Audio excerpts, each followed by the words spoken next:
Hello, my name is Maree St Clair from Australia, and today I wanted to share with you some of my hints and tips for Needleturn applique. Okay, before we start today, I just wanted to explain to you some of the products that I used for my Needleturn applique. My marking pen depends on the colour of the fabric that I'm going to be appliquing. As you can imagine, if you're using a really light fabric, a white marking pen's not going to show up, but the Soline with a ceramic lead in it would show up on a light coloured fabric.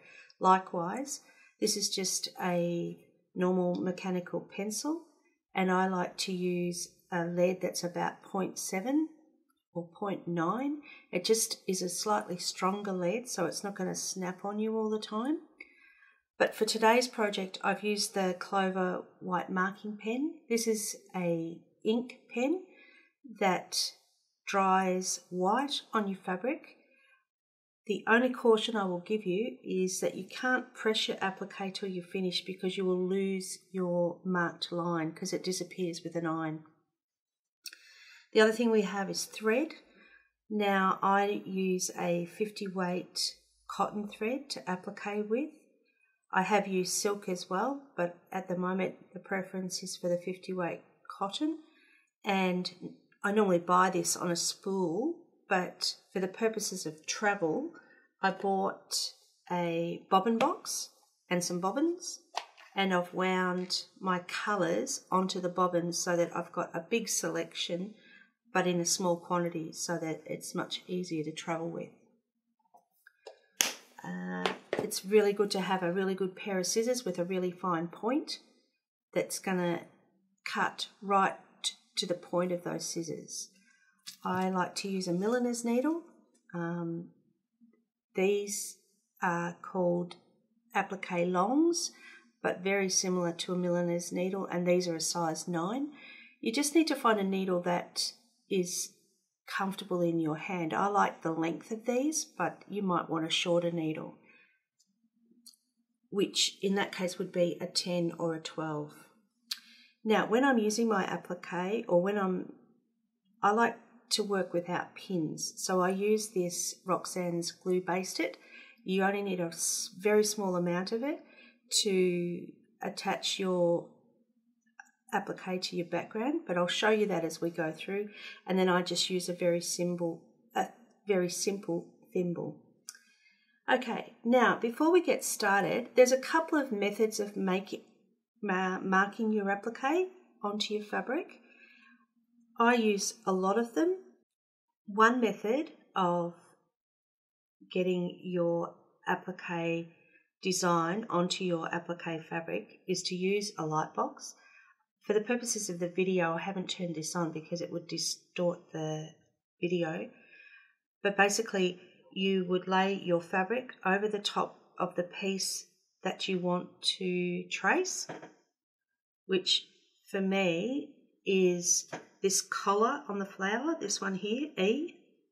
And so with the light box turned on, of course, it's a lot easier that you can see where the actual lines are that you want to trace, and then you would trace around it with your white pen. I've chosen the white pen because of the colour of this applique fabric. Okay. The method that I'm going to use today, though, is a sandpaper board and templates. So I've pre-prepared the templates and I've cut them out of template plastic. So just, again, using your pattern from the magazine, lay it on here, the other way around, and trace around it onto the template plastic and cut it out evenly on the lines, and do that for each of your pieces. This one, and then of course the one we've used before is this collared one that goes at the bottom. Okay, so we've just cut all those out. Then, using your applique fabric, the beauty of the sandpaper board is that it holds your fabric taut. It's not going to move around on you when you're trying to trace. Now, the other thing that I do with my fabrics, and both the background fabric and the applique fabric is I use Best Press, and it just gives a little bit of a body to the fabric so that it will sit nicely when you're trying to needle turn. And it also probably prevents a little bit of fraying. I can't guarantee that, but I find it just helps that little bit more to keep things stable. Okay. Now, with your template, I like to, certainly if you've got a fussy cut fabric that you want to fussy cut, like if you had stripes or something that you wanted to fussy cut, then definitely go with the grain of the fabric. But for the purposes of applique, I tend to like to use something that's on a 45-degree angle. I just find that when I'm appliquing, that fabric will roll under a lot easier if it's not on the straighter grain. Okay, so the first things first is to trace around your template with your white pen, and it will look like you're doing nothing, but you are. It's just that the pen takes a little time to dry. Go all the way around your shape. If you like, you can do it like a couple of times. If you need a nice dark white line, then by all means go around it a couple of times. Okay, when you pull your shape away, you'll see that it has started to go dry, and you can see the white line quite easily. This section here is a bit slower, but I probably put a little bit more on there, so it's taking a little bit longer to dry. But as you can see, it gives you a nice sharp line to stitch to. Now the next step is to trim a 3/16 away from that line all the way around.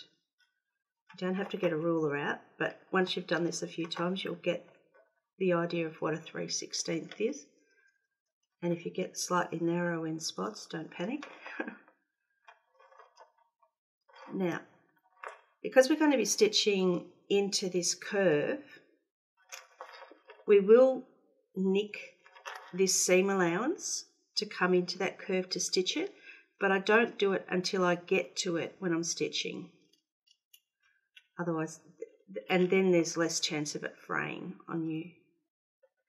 So just trim all the way around.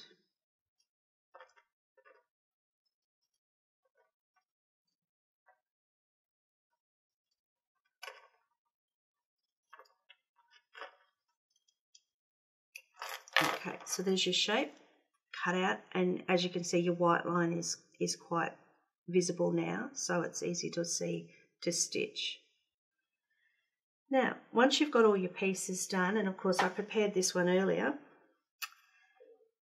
you then lay it back on your light box, or back on your, you can put this up on a window if you don't have a light box, and lay out your pieces where they go on the design. Then you need to work out which piece of the applique is at the bottom. So, because you're going to stitch that one first. So in this case, that collar on the flower, I'm calling it a collar, it's probably got a technical name, is at the bottom, followed by this piece that goes all the way through underneath here, but it is under these side petals on your flower. So this is number 1 we're going to stitch, number 2, and these are 3 and 4, or 3 and 4, it doesn't really matter. Okay, now the next step is your thread. So because I'm going to stitch this red at the bottom, well, it's a rust really, I've chosen the closest thread I can find to that, and we want it to disappear into your applique, so the closest in colour is the best.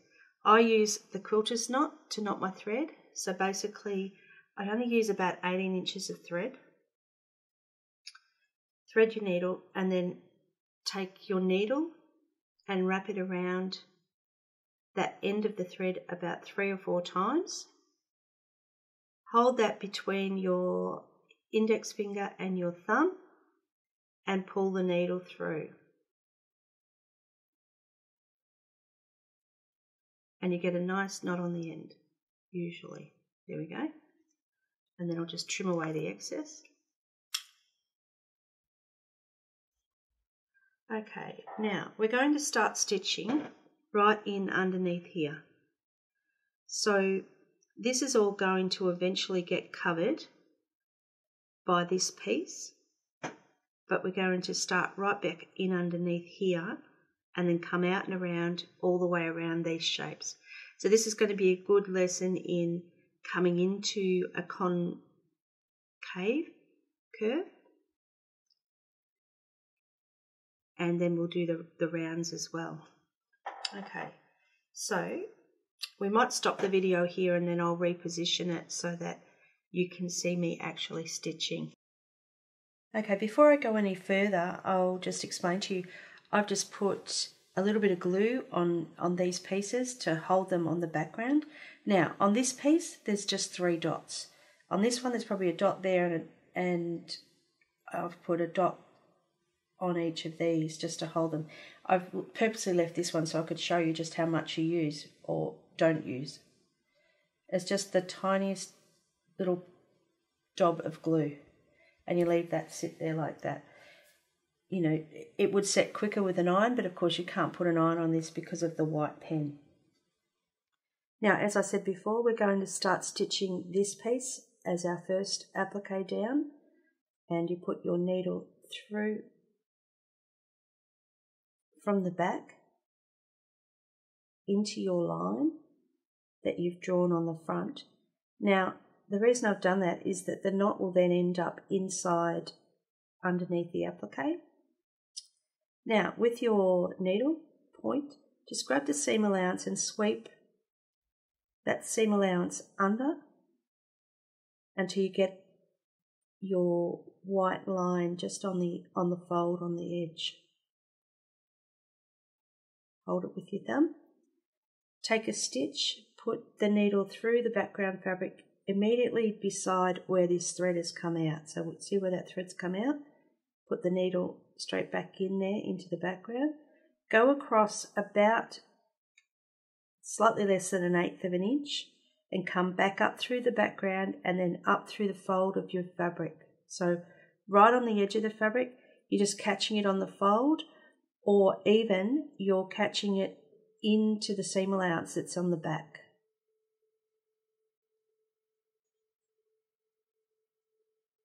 Take another stitch, straight back down, across less than 1/8 of an inch, and come back out through the fold. Now I'm going to try and show you this in that you cannot see any stitches from the top because I've got them just underneath the fold, because I've pulled that not too firm but firm enough that it's rolled the applique edge over a bit and it's taken your thread right round to the back. So again, into the background, out through the fold, and continue that way all the way round. Then you get to a piece where you'll just need to sweep under again with a thread there. So as the name implies, the needle does the work of turning your fabric, and you're just guiding it so that you end up with a really nice smooth edge.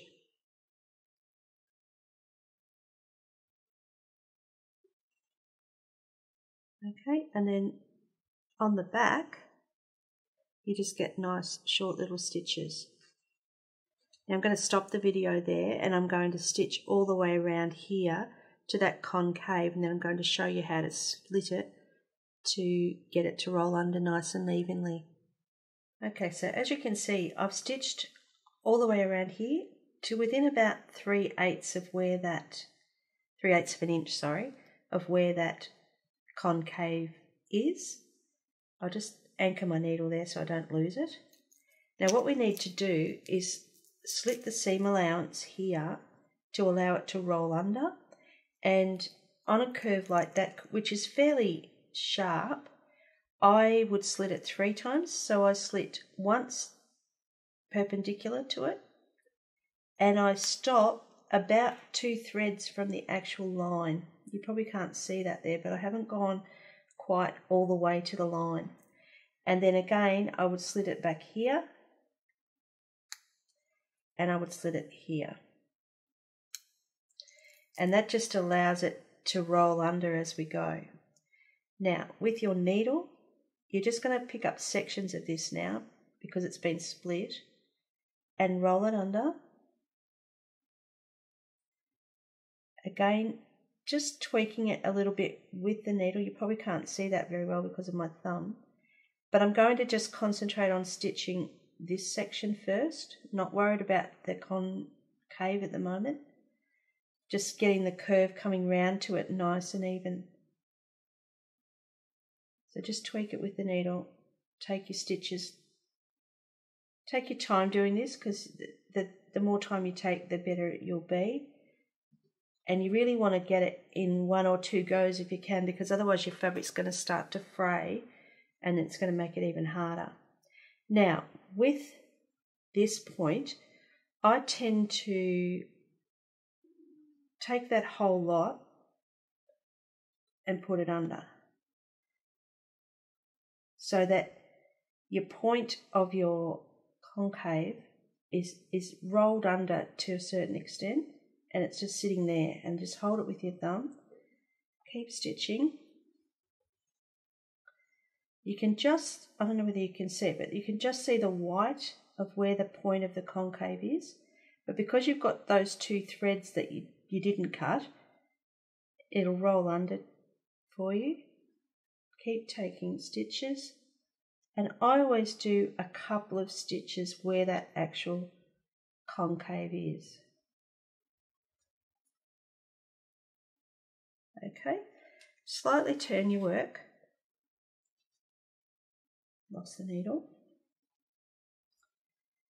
Then, with your needle, just eke out what you'd put underneath.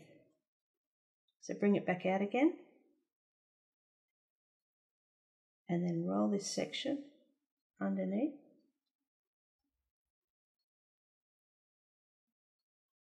And then keep stitching. But just do a little bit at a time.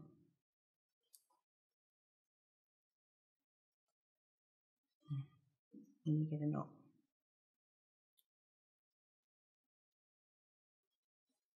Happens to the best of us. Just with your needle, just keeping your curve nice and smooth. Keep stitching.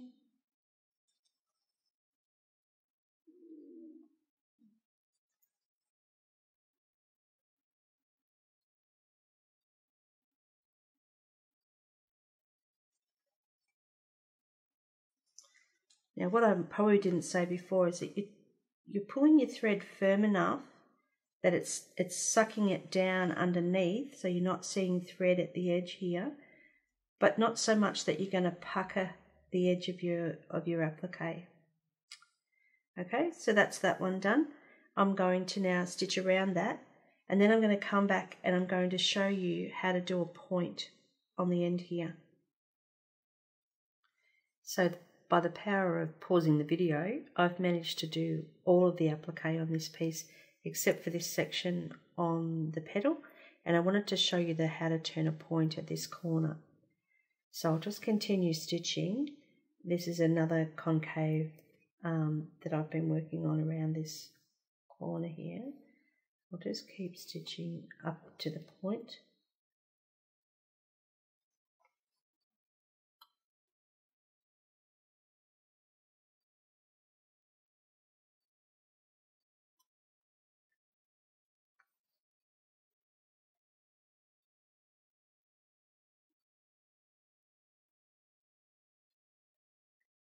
Then I'm going to stitch right to the point where this line intersects to come back the other way. And I'll do 2 stitches there. So in that point there, before you do your 2 stitches though, make sure you've made your thread a bit tighter, because you won't be able to do it once you've done the 2 stitches. So 2 stitches in that end point. Then turn your work, and with your needle you're going to pick up the fold out of the seam allowance and turn it right around underneath. I'll just do that again to show you. So pick up that fold with the point of your needle and turn it all the way around and underneath. Take another stitch just to secure that, and then continue turning it under with the needle and stitching it down.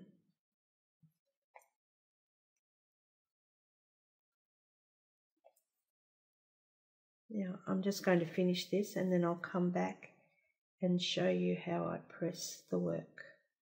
Okay, so now I've finished the applique, and this is in its rough state.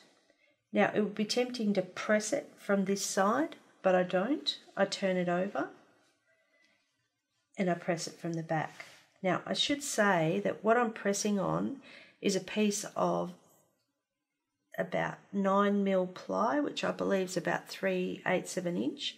It's covered with a thin bat of wadding, and then I've got a calico wrapping around that, and then I've got the towel on top, and it just gives a nice firm surface but with a bit of give. Now with your iron, you're really going to press it. You're not going to iron it as such, like you don't want this movement. You just want an up and down action with the iron. And so you just put it on there, press it.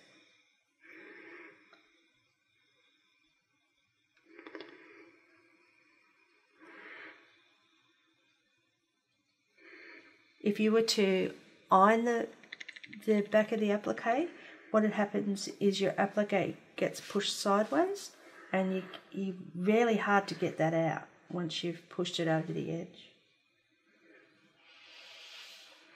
So I'm just going to turn this over in a second and show you the results. So there's your applique. You can give it a slight press from the front now if you want. But again, don't iron it as such, just press it. And it means your applique becomes almost 3-dimensional.